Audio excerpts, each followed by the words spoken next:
Hi my YouTube family. ఈరోజు recipe వచ్చేసి egg fry curry అండి. ఎలా చేయాలో చెప్తాను. ముందుగా చిన్న కడాయి పెట్టుకొని కొద్దిగా ఆయిల్ వేసుకున్నాను. ఎగ్ అనేది పలగొట్టి దాంట్లో వేసేసాను. ఇంకా కొద్దిగా గరం మసాలా, మిరియాల పౌడర్, కారం, ఉప్పు ఇలా వేసుకొని తక్కువ ఫ్లేమ్లోనే ఎగ్ అయ్యేలా చూసుకోండి.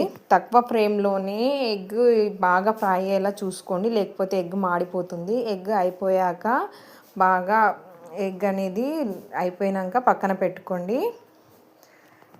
ముందు వెనకాల బాగా అయిపోయాక ఆ తర్వాత నేను ఉల్లిపాయలు తీసుకొని ఇలా కొద్దిసేపు రోస్ట్ చేసుకున్నాను. ఆ తర్వాత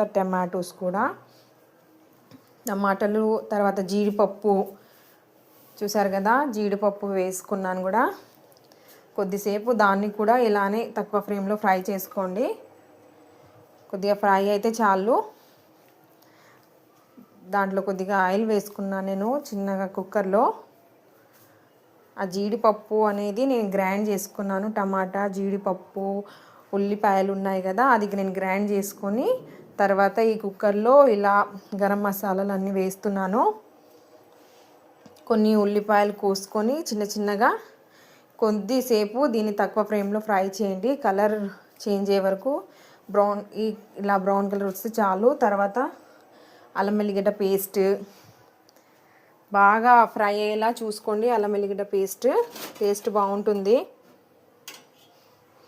చూసారు కదా, తక్కువ ఫ్లేమ్లోనే మొత్తం చేయాలి. ప్రాసెస్ బాగుంటుంది.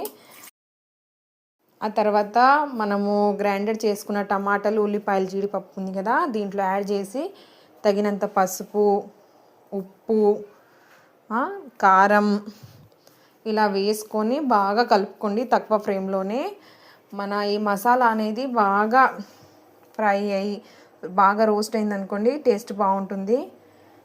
ఆ తర్వాత కొద్దిగా పెరుగు వేసేసుకోండి. నేను ఇంత వేసాను పెరుగు. మీరు కొద్దిగా పుల్లగా బాగా తింటే కొద్దిగా ఎక్కువ వేయండి, లేదు అంటే తక్కువ వేసుకుంటే చాలు. ఇలా ఒక 2 నిమిషాలు 3 నిమిషాల పాటు తక్కువ ఫ్లేమ్లోనే పెరుగు వేసాక ఇలానే కలుపుకుంటూ ఉండండి. తర్వాత చూడండి, నేను ధనియాల పౌడర్ ఇంకా నువ్వుల పౌడర్ యాడ్ చేస్తాను.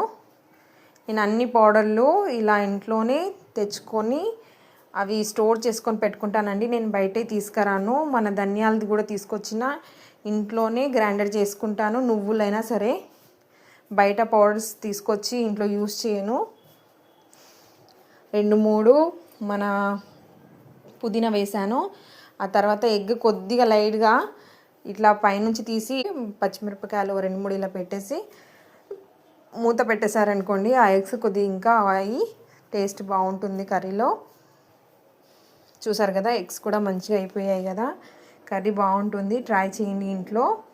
సూపర్ రెసిపీ అండి, ఈజీ రెసిపీ కూడా. నా ఛానల్కి సబ్స్క్రైబ్ చేయండి, షేర్ చేయండి. Thanks for watching my video.